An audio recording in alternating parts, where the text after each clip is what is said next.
I'm well. How are you?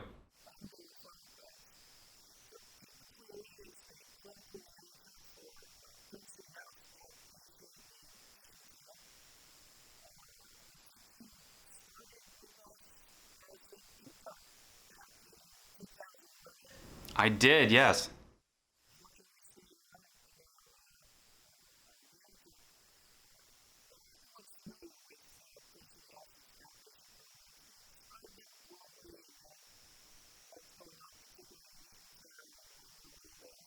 Sure. So our outpatient services are broken down by population. So we have a child adolescent unit that treats minors from 5 to 17. We have an adult program that treats multiple populations 18 and up, and that's broken down by population type. And then in addition to that, we also have the women's program. I work primarily in adult, and so we really do cover a full continuum of mental health services for individuals. At Eatontown, we opened up about a year and a half ago, and we specialize with young adults and men trauma tracks at that location.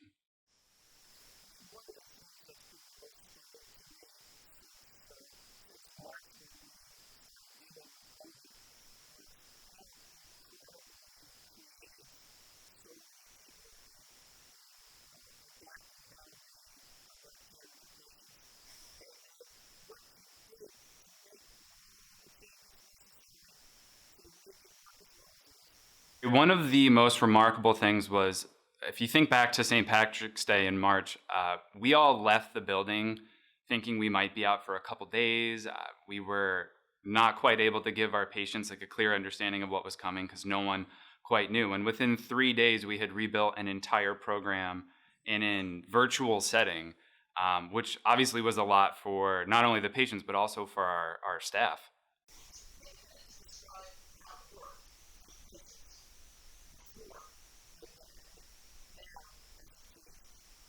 So our main priority was to maintain a group setting for our patients in the virtual world and also still find a way to both teach them and allow them to interact with one another. So as you can see, doing all of this remote without any patient input was pretty challenging.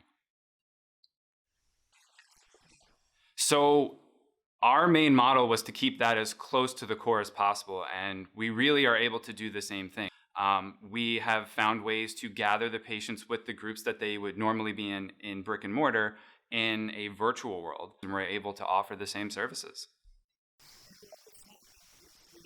Yes, it was about a 3-day window. The fun thing that the managers and directors and outpatients say is we left on a Friday, kind of being unclear what we were doing, and by Monday morning we had the green light to be in a full sprint, and that's exactly what we did.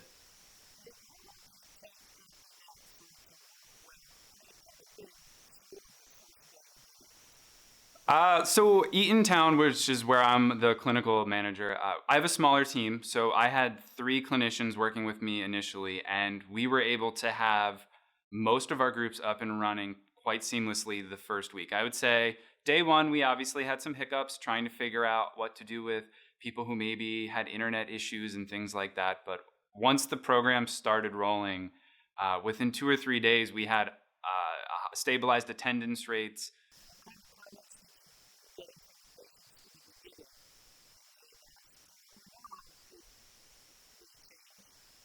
So I think patients really appreciated our stability, our willingness to utilize multiple options. If we had technology issues, we were calling on the phone. If the phones weren't working, we were finding ways to send emails or whatever we could do. We really found a way to connect with our patients and just give them a stable opportunity to get through this.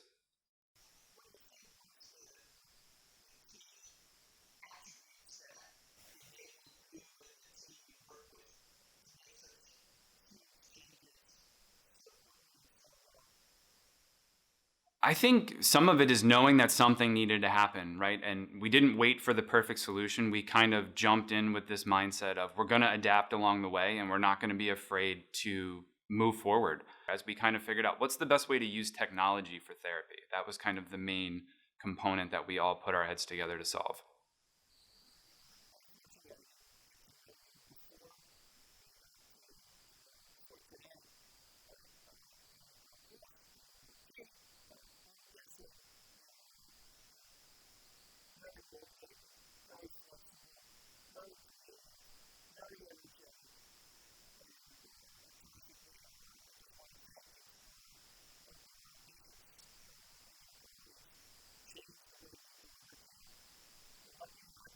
Oh, likewise. I can say working with the director group and the other managers, it was such a collaborative experience. And one of the things that really helped all of us feel extra motivated was how Penn Medicine really looked to take care of the employees. As a manager, obviously, I was concerned about our program functioning, but I also had to take care of my staff. And I think a lot of the employees, the therapists, the front end staff, all the administration staff, they were quite, unsure of what was going to happen for them as well. And I think the leadership kind of flowing down from the top really allowed all of us to put the staff at ease, which allowed them to put the patients at ease, and the whole process worked beautifully.